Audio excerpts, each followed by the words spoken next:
大家好，我是frank张。大家都知道，今年10月16号就是4年一度的卡尔加里市长竞选。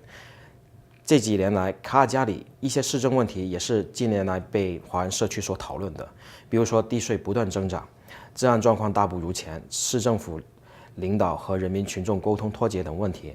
我今天就有幸被邀请到目前民意调查呼声最高的 Bill Smith 的竞选办公室来采访他，看看他是怎么看待这些问题，然后有些什么话他是想跟我们华人社区说的。Sure, I'd be happy to, and thanks for the opportunity. I really appreciate it. I'm born and raised here in Calgary. Grew up on the West End and went to Ernest Manning High School. Was able to go to the University of Calgary to do a phys ed degree and got to play football with the Dinos, the University of Calgary Dinos football team, where we won a national championship back in 1985. Then I became a Calgary firefighter. And while on the job, I got accepted to law school. And my wife, Mary, and I made the commitment to complete law school while I still worked full-time as a firefighter. And we had 4 young children. And we had a lot of fun. It was a very busy time, but we still managed to do a lot of family stuff because we were very disciplined about what we did during that time. And then since that time, I've been a lawyer, practicing lawyer here in the city. Well, I think the Chinese community is a tremendous community.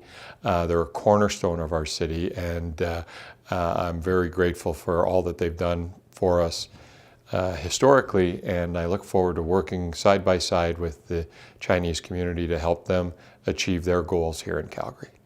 So, Bill, what's your motivation to run for city Calgary mayor, and what's your strength? Well, my motivation to run for this position is really based on my sense of community. Over the years, I've worked very hard as a volunteer in a lot of capacities, whether it's coaching my kids, whether it's flooding the rink, whether it's shoveling my neighbor's walk. I always think you need to give back to people. We're very blessed to live in this city, and the community has always been so great with all the things that they do for people. What I wanted to do, and what I found this fall, or this spring, I'm sorry, is that I was a little frustrated, like a lot of people, with how our municipal government was working. And we would talk about it and we'd go, something's got to be done. We've got to change this, but how do we do it? And who's going to do it? And finally, one day in the spring, I said, you know what? I'm going to do it. I'm going to take on this responsibility. I'm going to take on this challenge because I want to do it for Calgarians. I want to make this city the city it once was. That can-do attitude, that entrepreneurial spirit that we've had in the past, but it seems to have faded away for a lot of reasons. What do you think is your biggest advantage to run for the mayor of City Calgary, and why should people vote for you? Well, I think the first thing I would like to say is that I'm a collaborative leader. I believe that you have to bring everybody at the table, or everybody to the table that has an interest in what's going on. And you need to be able to listen to what they have to say. It's not just talking to them and telling them how things are going to go. It's listening. And that's a critical piece that I believe is missing right now. And if then we can start to work towards solutions from everybody's interest, then I think we can get great again. We can be the city that we've been in the past. Property tax has increased 51% over the last 7 years. If you elected the mayor of City Calgary, what do you do to change this trend, and how do you reduce property taxes? The first thing we have to do is hold the line on taxes.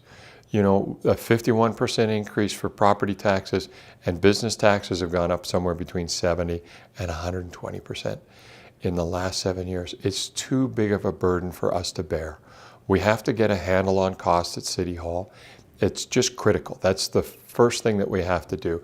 And we have to be able to say to Calgarians, especially those, seniors and our most vulnerable, we're not going to burden you anymore. We're going to hold the line, and we're going to treat your tax dollars like they're our dollars.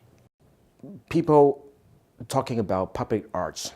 This program definitely got a lot of controversy. So if you elected the mayor of City of Calgary, what do you do to improve this program, or are you going to stop this program? Yeah, the public arts program has been a bit challenging, obviously. I think that we need to, I think there's a place for public art. In principle, I like the policy. I think it's a good idea. In practice, I think it's been horrible. You know, we've seen from the traveling light to the Beaufort Tower, they have been not well received by Calgarians. And there's a lot of money being put into this. So what I'm hearing from Calgarians is, firstly, you have to change the process. You have to make it so that Calgarians have a say in what some of these outcomes are. And I get that, and that makes perfect sense to me. And I think we need to look at how much we do spend on it, how much we allocate to it. And the third thing is, as much as possible, I would like to make sure two things occur. One, that we could promote as many local artists as possible and as reasonable. And secondly, that we put these public pieces of art in a place where somebody can appreciate them. My sense is that the one out on the west end along the highway there is very difficult to see it. You're going by at 80 or 100 kilometers an hour. So let's do these things sensibly. Would you consider bidding for Winter Olympic 2026 in Calgary? Yeah, I would love to see the Winter Olympics come here. I think they'd be great for the city. I was here in 1988. My wife and I, it's actually the year we got married, and we have our own brick down at Olympic Plaza. And I would love to see them come back. However, right now, the way it was explained to me is we're short about $1.2 billion. Now that's the biggest challenge. Where does that money come from? If we do get lots of upgrades to our facilities through the whole budget, which is $4.6 billion. So that will be terrific to see that all those upgrades occur. But I would be afraid as the mayor to say we're going to do it, even though we're going to risk $1.2 million in debt. However, there is an opportunity for us here. The IOC takes a big share of the broadcast rights. And frankly, we're the only city right now that's bidding for the Olympics in 2026. And if we can get them to close that gap so that we don't have to pay anything, then I would fully support the Olympics, and I would do everything I could to get them here. So what would you do to improve the public consultation process and the disclosure of a City of Calgary Council operations? You know, that's a real issue, and a lot of Calgarians have said to me, why are there so many in-camera or closed-door meetings? And the statistic that I have is that there were 748 closed-door meetings over the last 4 years in the City of Calgary.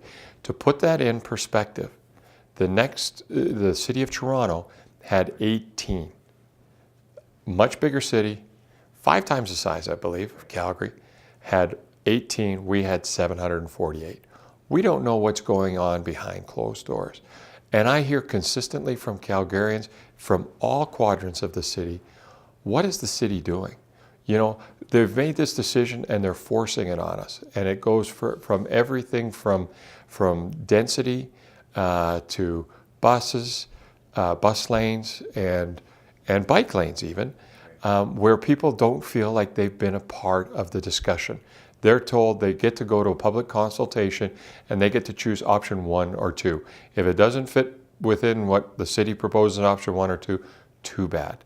To me, the consultation should start with the community, find out what their needs are, and then we can go ahead and try to craft a decision or a project that makes sense for everybody. These closed-door meetings, they have to stop. Some are necessary, probably maybe 18 in 4 years, because sometimes you need to talk about personnel issues and things of that nature. I get that part, but 748, that lacks transparency to me, and that will end. What are you going to do to improve the public safety in the community and stop crime on the street? Well, unfortunately, we won't be able to stop crime on the street ever, although we can be as diligent as we can. I've said from the beginning of this campaign that we need to ensure that our police force, our Calgary Police Services, has the best resources and the right allocation of their resources. And I have said from the beginning of this campaign that we need to make sure that they have more boots on the ground, more frontline officers. And I also know that they need support on some of their school programs things of that nature, which are preventative in nature, which really help in the long term. They take time, but they're worth the cost. I was told at the beginning of this by others that no, police has all they need and they're just fine. Well, last week we heard from the police commission and the police chief that they need more support. I've been saying this for 3 months now. Nobody seemed to listen other than the police. So absolutely we'd be supportive of that. It's a different world than it was even 5 years ago. The opioid crisis is terrible, and the number of people that are affected by it, it's a tragedy. But we need to be able to help on the preventative side just as much as we help on the apprehension and charging side. 谢谢大家观看这个跟 Bill Smith 的访谈。如果大家也跟我一样，想看到卡尔加里有个更好的明天，请您记住，在10月16号投出你手上重要的一票。谢谢。